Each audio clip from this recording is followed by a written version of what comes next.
Pagi hari ini, saudara, kita akan melihat suatu perumpamaan yang cukup sulit untuk dimengerti. Dan sepanjang minggu saya berdoa dan membaca. Sampai mungkin pagi hari ini baru saya mendapat esensinya atau arti dari perumpamaan ini. Saudara, bukan semua firman yang gampang dimengerti. Bahkan, saudara, banyak dari kita, makanya bahkan kita sebagai hamba Tuhan tidak mungkin menyampaikan firman-firman ini karena nggak mengerti juga, saudara. Jadi juga saudara jangan pikir, wah hamba Tuhan pasti mengerti semua firman. Ternyata tidak demikian. Ada hal-hal yang kami juga merasa sulit untuk dimengerti. Ini salah satu perumpamaan yang cukup sulit dimengerti. Dan saya berdoa berapa hari, saudara, untuk mendapat pengertian dari Roh Kudus. Dan puji Tuhan, Tuhan yang baik. Saya percaya ini adalah salah satu tafsiran yang Tuhan berikan kepada kami, kepada saya pada pagi hari ini, dan saya mau sampaikan supaya menjadi berkat bagi saudara. Kita melihat di Matius 20 ayat 1 sampai 16.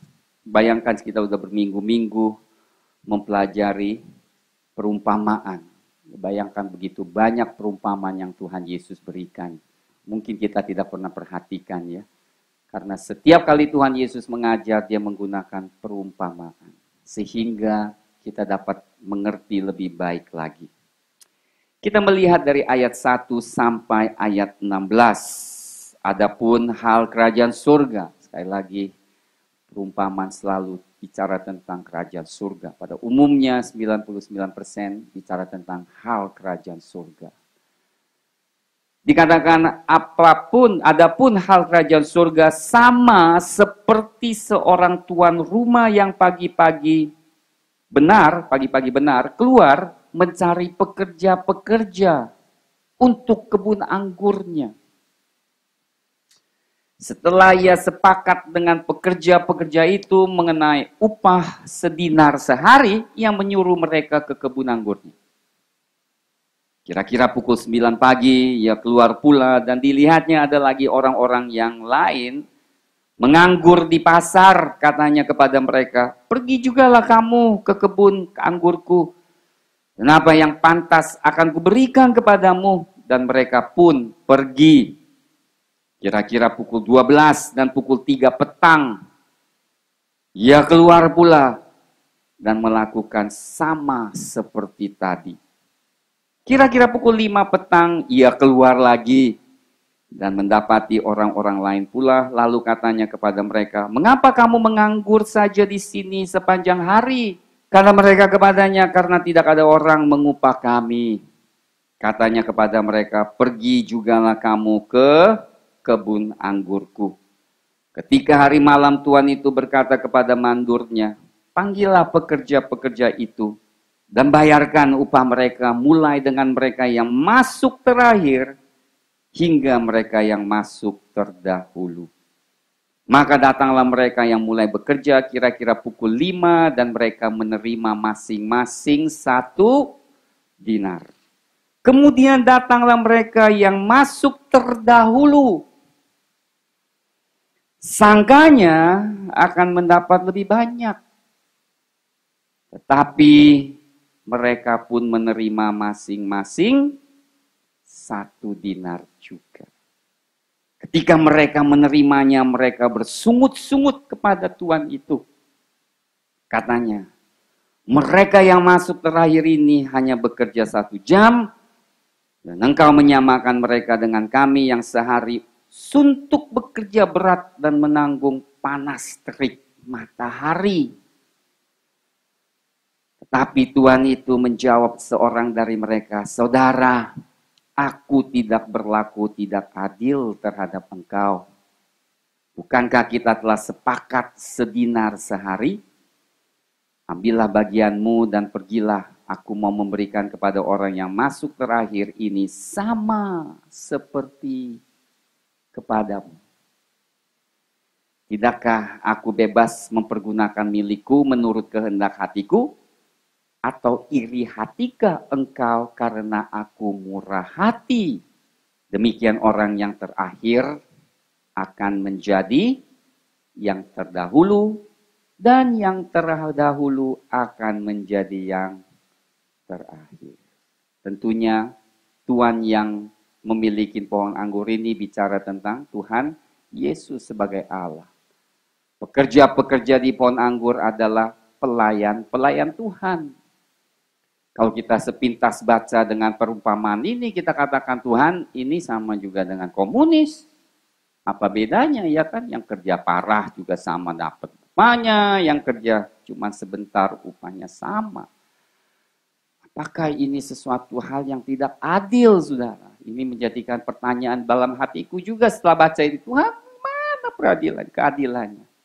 Bukankah engkau yang mengupahi orang yang bekerja, berkorban lebih banyak? Kenapa ini kok bisa menjadi sama, saudara? Bahkan ada ayat-ayat, ya saudara, mari kita melihat ayat-ayat supaya kita mau mengerti. Nggak mungkin firman Tuhan itu bertentangan. Amin, saudara. Kebenaran di dalam Alkitab nggak bisa bertentangan. Katakan amin, saudara. Nggak bisa. Jadi yang mana yang kita mau pegang? Apakah semuanya sama, dipukul rata sama, atau memang ada bedanya? Saya percaya terdahulu dan yakin pasti ada bedanya. Orang yang berkorban lebih pasti mendapat upah yang lebih besar. Mari kita terdahulu lihat di sini, saudara, firman Tuhan. Matius pasal 19, ya sebelumnya kita melihat. Bahkan sebelumnya ini, saudara, dikatakan 27 sampai 30. Ya kan persis setelah dialog Tuhan Yesus dengan Petrus, tiba-tiba perumpamaan ini keluar yang kelihatannya bertentangan dengan apa yang baru Tuhan Yesus sampaikan kepada Petrus. Lucu, saudara. Makanya firman susah mengerti, kadang-kadang dimengerti. Dikatakan lalu Petrus menjawab dan berkata kepada Yesus, kami ini telah meninggalkan segala sesuatu dan mengikuti engkau. Jadi apakah yang akan kami peroleh? Kata Yesus kepada mereka, aku berkata kepadamu, sesungguhnya pada waktu penciptaan kembali apabila anak manusia bersemayam di tahta kemuliaannya, kamu yang telah mengikut aku akan duduk juga di atas 12 tahta untuk menghakimi ke-12 suku Israel. Kemudian, dan setiap orang yang karena namaku meninggalkan rumahnya, saudaranya laki-laki, saudaranya perempuan, bapak atau ibunya, anak-anak atau ladangnya, akan menerima kembali 100 kali lipat ganda dan memperoleh hidup yang kekal. Tapi banyak orang yang terdahulu akan menjadi yang terakhir, dan yang terakhir akan menjadi yang terdahulu. Ini filsafat Tuhan kadang susah mengerti. Yang terdahulu di terakhir, terakhir di terdahulu. Membingungkan, saudara, membaca firman Tuhan. Jadi kita melihat Tuhan katakan kepada Petrus, engkau yang telah tinggal semua, jangan salah, 100 kali lipat aku akan berkati. Berarti apa? Upah yang besar bagi mereka yang berkorban. Betul? Katakan amin. Amin. Kalau gitu ngapain kita berkorban susah-susah? Yang datang hari Minggu, yang melayani di sini, akhirnya Tuhan sama. Kita tidak akan dimotivasikan untuk melayani Tuhan lebih lagi. Namun bagaimana menjelaskan perumpamaan ini, saudara? Yang kerja susah dari pagi sampai sore dapat 1 dinar. Dan yang jam 5 bekerja nggak lama lagi cuma kerja 1-2 jam. Mereka juga dapat 1 dinar. Pagi ini saya berseru Tuhan, saudara. Aduh Tuhan, saya gimana mau sampaikan firman? Saya mau skip aja lah firman yang lain. Saya udah mau putus asa, saudara, karena saya nggak gitu mengerti. Nah, akhirnya Tuhan katakan, perhatikan satu hal. Ini tidak bicara tentang upah, tetapi lebih bicara tentang sikap hati. Kenapa sikap hati? Karena saudara perhatikan, yang komplain, yang bersungut-sungut hanya satu grup. Siapa mereka? Yang grup pertama. Saudara perhatikan. Yang bersungut-sungut dengan Tuhan, yang merasakan tidak adil, yang marah-marah, siapa yang mereka? Bukan semuanya. Bukan grup yang kedua, yang jam 10, jam 9 atau yang jam 12, jam 3, bukan. Tetapi kelompok yang pertama. Kelompok pertama, kenapa mereka nggak puas? Dan apa salah mereka, saudara? Saudara perhatikan lagi. Ini adalah kelompok satu-satunya yang ada perjanjian dengan Tuhan. 1 dinar, kelompok lain tidak ada perjanjian dengan Tuhan. Ya kan? Sudah lihat nggak? Mereka datang kepada Tuhan, mereka tuntut suatu upah 1 dinar sehari. Mereka bilang, oke, saya akan kerja seharian 1 dinar. Dan Tuhan setuju. Tetapi kelompok kedua, waktu Tuhan Yesus datang pergi lihat-lihat, ini tuannya dia lihat ada orang nganggur, dia bilang, kamu kerja juga deh. Kelompok kedua, ada bersungut-sungut nggak? Atau berkatakan, Tuhan, lu mau kasih gue berapa? Tidak. Mereka hanya masuk, bekerja, tanpa mempertanyakan upah mereka. Kelompok ketiga, kelompok keempat, kelompok kelima, semuanya tidak pernah menuntut upah dari Tuhan. Berarti apa yang Tuhan mau sampaikan? Bekerja di ladangnya, janganlah hitung-hitungan dengan Tuhan. Ada amin. Percayalah, Tuhan pasti memberi lebih daripada yang engkau harapkan. Jika 1 dinar bekerja harus seharian, kelompok pertama nggak dirugikan. Tapi cuman diberikan pas-pasan. Siapa yang hanya mau pas-pasan? Ya nggak enak lah makan pas-pasan. Pas kenyang. Pas kenyang. Minum pas, nggak haus. Enak nggak? Mana enak. Saya tahu kalian pasti mau makannya kalau bisa lebih dikit Pak, ya kan? Kalau bisa banyakkan dikit, ya kan? Atau nih dapat persembahan, ya kan? Pas-pasan. Pas bayar listrik semua habis. Rupiah 0. Pas lewat bulan dapat gaji. Mau yang kayak gitu? Mau beli baju sedikit nggak cukup karena pas-pasan. Ada yang mau? Ya nggak mau lah. Tuhan maunya lebihan, ya kan? Dan saudara kita lihat dari kelompok kedua sampai kelompok terakhir, semua lebih. Cuman kelompok yang pertama, pas-pasan. Ini bukan bicara juga dengan sikap hati melayani di ladang Tuhan. Tetapi juga bicara tentang iman kepada Tuhan. Amin. Karena yang lain tidak mempertanyakan berapa upah. Tuhan, aku mau ini dong. Boleh aku layani, tapi kasih dulu ini dong. Rumah dulu dong, mobil dulu dong. Kalau nggak gimana mau layani? Itu yang kelompok pertama. Saya mau tanyakan, saudara ada di kelompok mana? Melayani Tuhan adalah suatu hal yang luar biasa. Amin, saudara. Pekerjaan di luar benar. Profesionalisme. Saudara mau kerja di luar pasti bicarakan tentang gaji dulu. Tetapi saudara juga tahu, saudara. Pada akhirnya, perusahaan yang baik bukan melihat dari tuntutan, tetapi melihat dari sebagus mana saudara bekerja, dedikasinya, tanggung jawabnya. Ya kan saudara? Bahkan pada saat saudara nggak meminta, justru diberi tambahan gaji, THR-nya 5 kali, puji Tuhan, karena nggak pernah. Tapi mereka tuntut. Iya gua kasih dah. Pas. Minta 100.000, ya udah kasih 100.000. Pas. Sudah dengar baik-baik, ini adalah luar biasa. Kenapa Tuhan Yesus mengupahi yang kelompok terakhir terdahulu? Ya kan? Dikatakan apa? Kelompok yang terakhir datang dulu, dari terakhir sampai yang termula. Bukan yang dari termula sampai ke akhir. Perumpamaan ini nih kompleks, saudara. Kadang-kadang dengan detail yang kecil ini akan memberikan kita jawaban. Saya kasih tahu kenapa. Karena kelompok terakhir paling bersyukur. Karena bersyukur. Syukur gue masih ada kerja, ya gue kerja dah. Gue gak mau pusing berapa yang gue dapat. 1-2 jam pun dikasih berapa pun terserah. Kelompok terakhir. Mempunyai hati yang amat syukur. Tidak memikirkan upah seberapa banyak yang bisa dia ambil.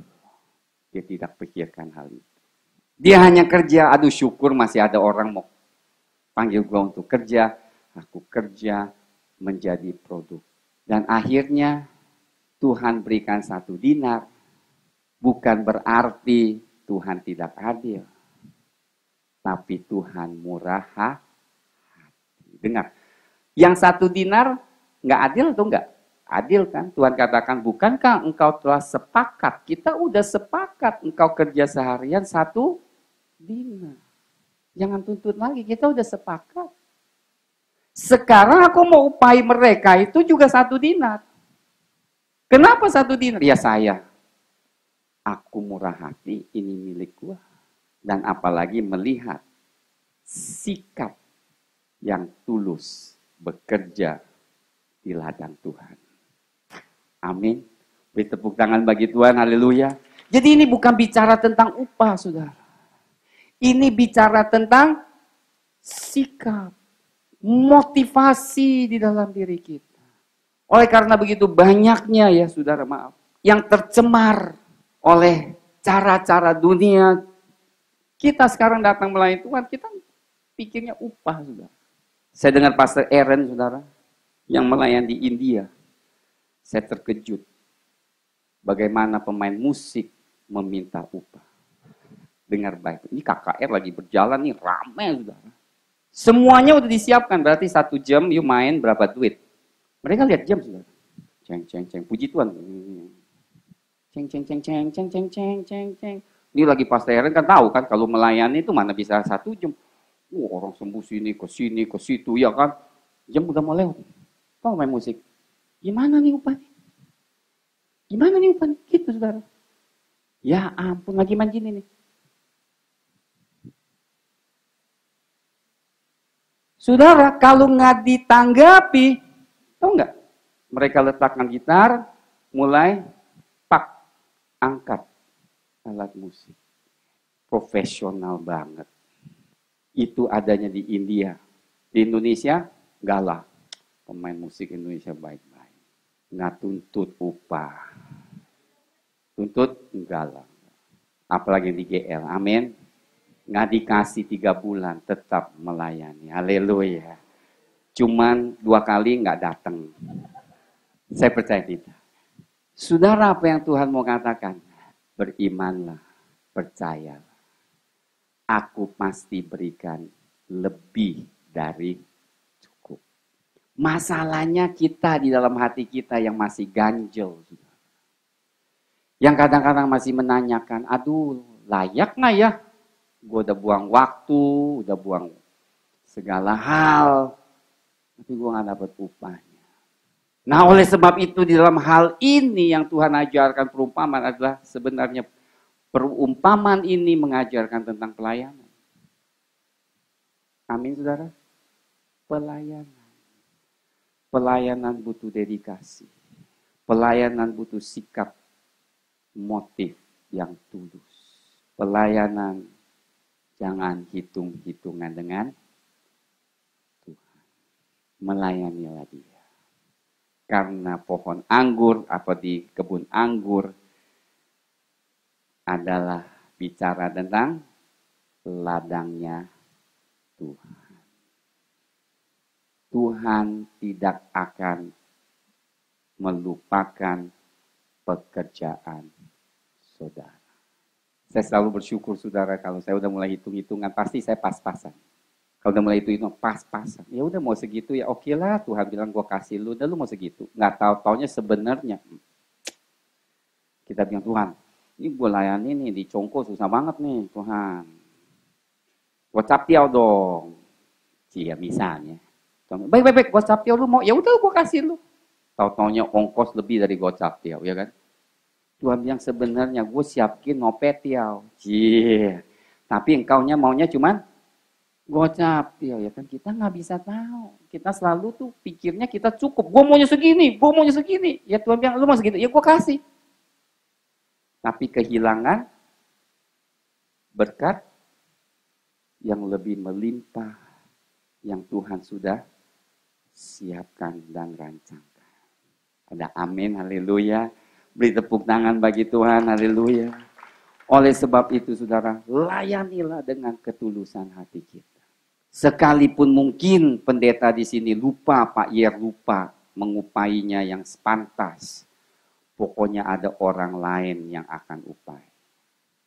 Tiba-tiba saudara pulang di rumah saudara, tiba-tiba ada paket yang dikirim ya, atau ada satu barang yang sama itu saudara nggak lihat dalamnya ada emas, saya nggak tahu lah ada apa ya, kan bisa aja terjadi saudara.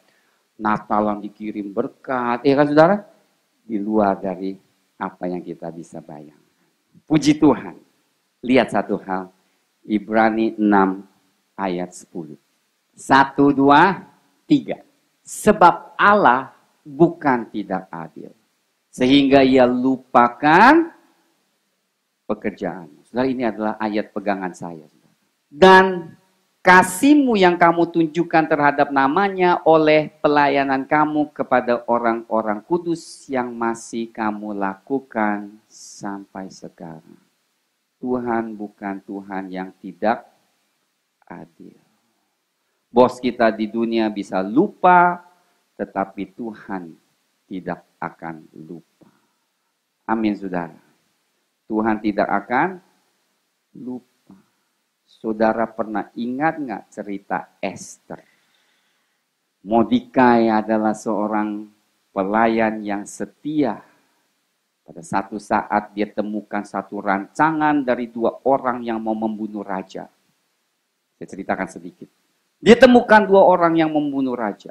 Dia sampaikan rahasia ini kepada Ratu Esther atau kepada kerajaannya, sehingga sebelum terjadi pembunuhan terhadap raja, 2 orang ini tertangkap dan digantung. Kemudian saudara, apa yang terjadi? Raja lupa jasa yang Mordekai lakukan. Lupa. Lucu kan? Apakah benar raja lupa? Tidak, Tuhan yang lupakan. Saudara, nanti kalau mau baca, saudara baca di kitab Esther. Saya kasih cerita yang luar biasa. Dan Mordekai tidak pernah pikirkan tentang upah itu. Inilah sikap seorang hamba Tuhan. Dia tidak pusingkan apakah raja akan memberinya dia upah. Dia tidak pusing. Terus melayani dengan setia, tidak bersungut-sungut, tidak marah-marah. Kok gue dilupain ya? Sebenarnya gue udah selamatkan tuh nyawanya raja. Tapi saudara, ternyata Tuhan ada rencana. Raja bisa lupa, Tuhan gak bisa lupa. Katakan, Tuhan tidak akan lupa. Tuhan tidak akan lupa. Katakan, Tuhan tidak akan lupa. Diundur sedikit untuk memberkati lebih berlimpah. Limpah, saudara. Jadi kalau diuntur, saudara jangan marah. Aduh, kok gue gak diingat? Udah THR, gue gak dikasih ya. Tapi kalau kita tidak nuntut, saudara, apa yang terjadi? Pada saat Haman, saudara ingat ya, mau membunuh semua umat Israel. Esther doa puasa 3 hari 3 malam. Raja gak bisa tidur pada malam hari itu. Dahsyat. Tiba-tiba buku sejarah dibuka oleh raja. Itu buku setebal begini, saudara. Mencatat semua kejadian di kerajaan. Tiba-tiba dia bisa buka di halaman di mana jasa Mordekai tertulis, tapi belum diupainya. Saya mau tanyakan, dahsyat atau enggak Tuhan? Dahsyat atau tidak? Dahsyat. Kita selalu mau ingatkan orang. Nggak usah ingatin orang. Biar Tuhan yang ingatkan. Amin. Kita yang ingatkan Tuhan. Tuhan, jangan lupa nih. Kita jangan kasih orang, jangan kasih tahu orang, kita kasih tahu. Tuhan, jangan lupa. Pas raja buka, dia tanya. Ini Mordekai udah diberikan sesuatu belum ya? Ternyata belum diupah. Datang musuhnya Mordekai, Haman, yang jengkel sama Mordekai yang mau membunuh Mordekai. Kenapa dia mau membunuh Mordekai? Kan saya kasih tahu. Haman ini pakai jubah. Menurut tradisi orang Yahudi, buku Yahudi. Mordekai ini pakai jubah, ada gambar ilah di hadapan dia. Ilah lain cetak. Jadi makanya semua orang ketemu Haman, mereka tunduk. Bagi orang Yahudi nggak bisa. Mereka tidak akan tunduk kepada Allah siapapun kecuali Allah Yehova. Ngerti nggak? Dan Haman ini ahli astrologi, berarti lihat waktu-waktu. Dia sudah perhitungkan di bulan tertentu di kalendernya orang Yahudi, nggak ada perayaan. Di situ dikatakan, di sini aku akan masuk membunuh orang Yahudi.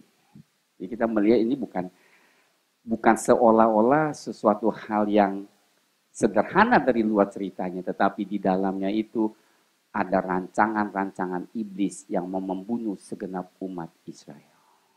Saya mau kasih tahu saudara. Saya mau kasih tahu sekarang. Di saat-saat ini sekarang. Ada rancangan-rancangan iblis yang sedang mau terjadi. Yang mau membunuh umat Kristen. Saya kasih tahu dulu. Kita harus siap menaruh posisi kita sesuai dengan kehendak Tuhan. Baru tuh iblis tidak bisa jamah kita. Amin saudara. Apa yang terjadi saudara setelah itu? Persis pada saat raja buka buku sejarah, besok paginya Haman datang ke kuasa iblis. Dia mau membunuh umat Israel. Raja kemudian tanya dia, upah terbaik bagi orang yang sudah berjasa kepada negara apa ya? Haman pikir buat dia. Ya kan orang jahat selalu pikirnya gitu. Ini buat gua nih, gua kasih yang terbaik. Karena dia hanya pikirkan diri. Dengar saudara, di sini kita belajar satu hal yang luar biasa. Janganlah kita selalu pikirkan diri sendiri. Amin. Janganlah egois. Jangan hanya untuk memikirkan diri kita, saudara. Don't be selfish. Pikirlah untuk Tuhan. Kemudian dia katakan, Raja, ini orang harus duduk di kudanya Raja. Dikelilingin mengatakan, inilah orang yang telah melakukan kebaikan bagi Raja. Raja bilang, baik, cepat panggil Mordekai. Haman pingsan langsung. Gua kira kok dikasih musuh gua? Dan akhirnya saudara, Haman yang jahat itu digantung di tempat gantung di mana dia siapkan sebenarnya untuk menggantung Mordekai. Hamannya digantung oleh gantungan yang dia buat. Tuhan tidak pernah lupakan pekerjaan, pengorbanan yang kita berikan di ladang. Saya lebih senang Tuhan yang upahi daripada manusianya upahi. Sekalipun Tuhan pakai manusia untuk mengupah kita, tetapi upahnya jauh lebih manis dan lebih baik. Katakan amin. Amin. Jadi kita kesimpulan hari ini saudara, mari kita melihat perumpamaan yang luar biasa ini.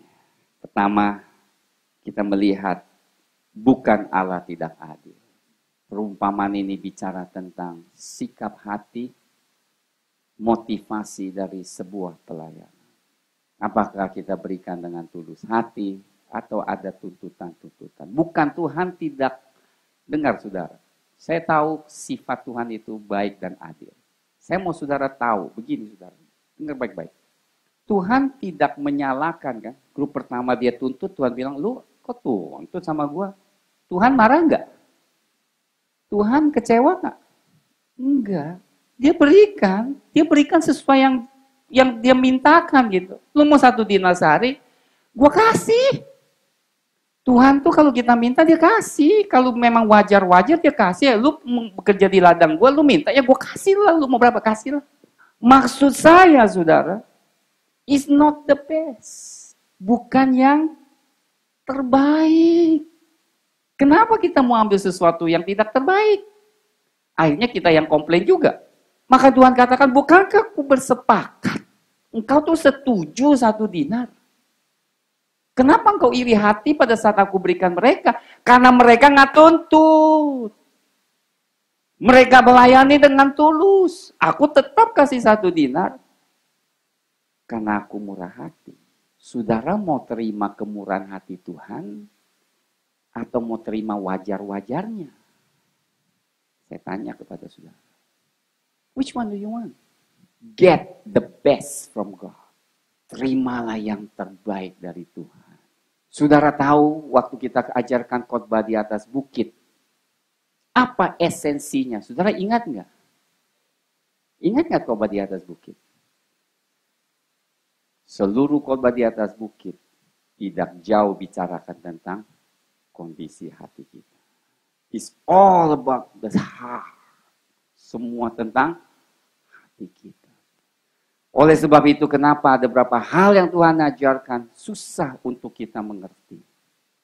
Karena kita tidak pernah melihat sudut intern kita. Yang Tuhan selalu mau sampaikan adalah hati kita yang tulus.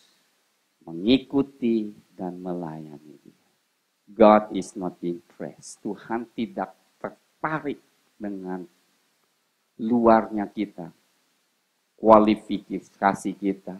Kehebatan, kepintaran, ijazah. God never look at it. Tuhan tidak akan lihat semua itu. Saya kasih tahu Tuhan. Tuhan lihat mana? Hati. Kita di sini juga melihat seperti saya katakan. Beriman adalah kunci. Tuhan mau kita beriman. Waktu kita layani, kita tahu upahnya besar. How do you know? Your faith. Orang yang beriman tidak mempertanyakan kebaikan Tuhan. Amin. Amin. Orang yang beriman tidak mempertanyakan, Tuhan, kau baik gak sih? Orang yang beriman tidak mempertanyakan upah dan berkat yang Tuhan mau berikan. Karena dia, saya kasih tahu, 100% memberikan jauh lebih baik daripada apa yang saudara bayangkan. Perumpamaan ini ada sedikit mirip dengan wanita yang membasuh, mengurapi kaki Tuhan Yesus. Wanita itu sangat bersyukur dosanya diampuni. Marilah kita bersyukur menjelang kedatangan Tuhan kedua kali. Sekalipun waktunya singkat, kami berikan pelayanan yang terbaik. Amin. Karena yang terdahulu diupai adalah jemaat di akhir zaman yang setia. Kita akan dipanggil dulu. Haleluya. Kita yang dipanggil dulu. Amin saudara. Kita yang dipanggil dulu. Ini adalah yang terakhir sebelum kedatanganku. Mari datang karena saya tahu peperanganmu sulit di akhir zaman. Maka aku yang akan mengupahi lebih dari sebelumnya. Haleluya, amin. Beri tepuk tangan bagi dia, luar biasa, amin. Bagi saudara yang dedikasi untuk berikan hidup saudara, tidak memikirkan yang lain, tidak memikirkan suami, nggak mikirkan. Pastor Dan katakan, ini tempat khusus bagimu. Puji Tuhan, amin. Di GL banyak lagi puji Tuhan, haleluya. Oke saudara, tapi ada beberapa hal di sini kita ingat. Bukannya Tuhan tidak adil, bukannya Tuhan bisa tentang upama, tetapi bicarakan tentang motivasi dari sebuah pelayan. Hati hamba, ku tak dapat lupakan.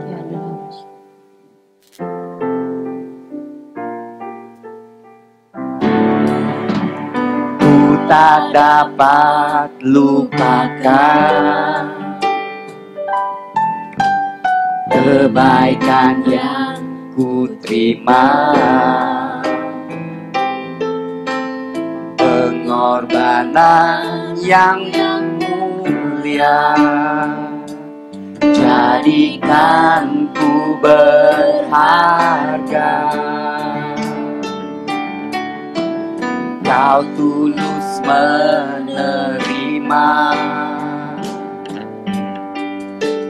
aku ada adanya. Kekuatan kasih-Mu nyata memulihkan hidupku. Kau bukan Tuhan yang melihat rupa, Kau bukan Tuhan yang memandang harta. Hati hamba yang selalu Kau cari, biar Kau temukan di dalam. Selama ku hidup, ku mau menyembah-Mu. Sebab Engkau sangat berarti bagiku. Yang terbaik yang ada padaku, ku persembahkan kepadamu. Kau bukan Tuhan yang melihat rupa, Kau bukan. Oh, rada basyukur. Hati hamba yang selalu Kau cari, biar Kau temukan di dalamku. Selama ku hidup, ku mau menyembah-Mu. Sebab Engkau sangat berarti bagiku. Yang terbaik yang ada padaku, ku persembahkan kepadamu, Yesusku. Kau bukan Tuhan yang melihat. Oh, this anointing. Yang memandang harta. Hati hamba yang selalu biar Kau temukan di dalamku. Selama ku hidup. Oh, haleluya. Oh, berarti bagiku. Yang terbaik yang ada padaku, ku persembahkan kepadamu, Yesusku. Oh, berikan kepada Dia. Saudara, pada pagi hari ini, saya percaya firman Tuhan cukup jelas apa yang Tuhan mau sampaikan kepada kita. Dia bukan Tuhan yang tidak adil. Kelompok yang pertama, Dia berikan sesuai dengan apa yang diminta. Mari kita menerima sesuatu yang lebih dari itu. Mari kita receive kemurahan Tuhan. Bukankah itu lebih baik? Isn't that better? Bukan itu lebih baik? Bukan apa yang kita tuntut, tetapi justru kita tolak tuntutan yang ada dalam hati kita. Kita katakan, Tuhan, gak ada apa-apanya lah saya melayani. Terserahlah kamu kasih berapa. Terserahlah upahmu, saya tidak mau hitung-hitungan. Karena apa yang kau telah kerjakan di kayu salib itu lebih dari segala.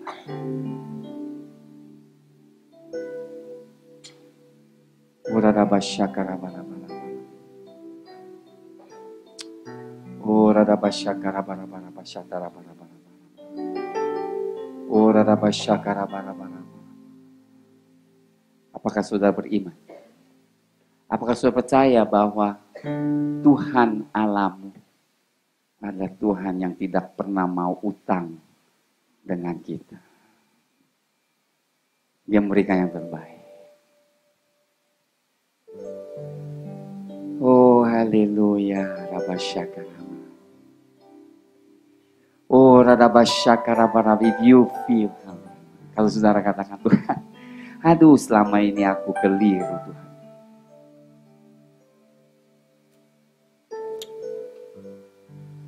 Aku percaya kepadamu.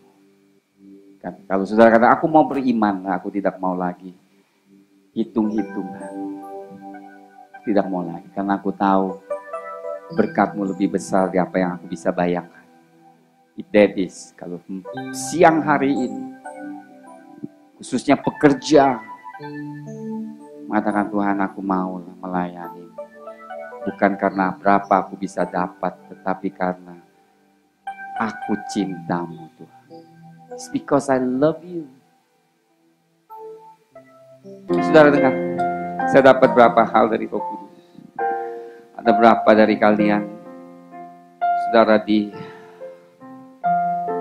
taken advantage, berarti saudara kecewa atau disakiti karena gereja.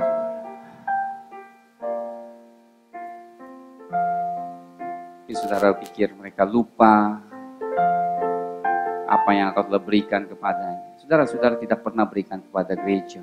Semua yang saudara kerjakan, saudara berikan kepada Tuhan. Percaya saya, Tuhan tidak pernah lupakan. God will never forget. Don't be disappointed.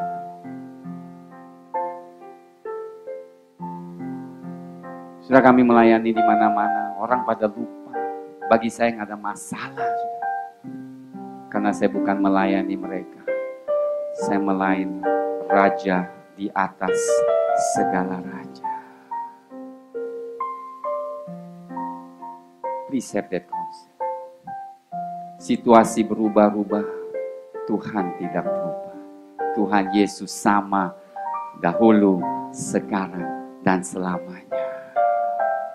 Oh, fantastic. There's a presence of God, hadirat Tuhan di tengah-tengah. Jika sudah katakan, Tuhan aku tidak mau lagi hitung-hitungan, aku mau datang melayani. Tulus hati, biar Engkau yang upah, biar Engkau yang memberkatiku. Terima kasih Bapak. Pada siang hari ini kami bersyukur. Kami mau terima berkat yang datang dari kemurahan-Mu Tuhan. Karena kami beriman dan percaya Engkau adalah Tuhan yang adil. Engkau selalu berikan lebih dari apa yang wajar, apa yang layak, lebih Tuhan. Berkat-Mu melimpah. Setiap kali kami melayani Tuhan, kami tidak mau pikirkan yang lain. Karena kami didorong oleh kasih untuk melayani. Maka berkat-Mu Tuhan akan mengalir di dalam hidup kami. Terima kasih Tuhan. Dalam nama Tuhan Yesus kami berdoa. Amin.